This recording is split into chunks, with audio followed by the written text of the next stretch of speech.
వర్ణించినా తను తీరదే నీ అందం, ఎంత కవ్వించినా మోక్షం తీరదే నీ అందం, ఎంతైనా ఆడదే ప్రతిరూపం అందం. ఆ బ్రహ్మ ఎలా సృష్టించాడో ఈ అందం, కోటి కన్నులతో చూసినా తరగని నీ అందం, నీ గుండెల్లో చేరితే మనస్సుకు అందం, నీ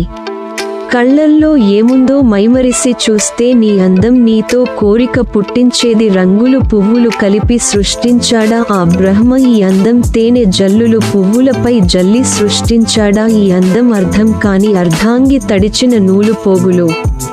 బంగారం సాయ ఒళ్ళు గిల్లిన అందం, నీ ముందు పువ్వు దీపం వెలుగు అందం, నువ్వే స్వాగతం పలికిన పలకని పలకరింపు, పలకరిస్తే చిట్టి చిన్నోడు కేరింతలు కొడితే నీ ముఖంలో చిరునవ్వు అందం, పాపికొండలు చూస్తూ చెలరేగిన నీ కొండల్లో గుండెలు హత్తుకుంటే ఆనందానికి అందమే అందం, ఈ ముగింపు ఎన్నాళ్లకి ఎన్నెన్నో జన్మలకి తీరుతుంది దాహం తీర్చే అందం.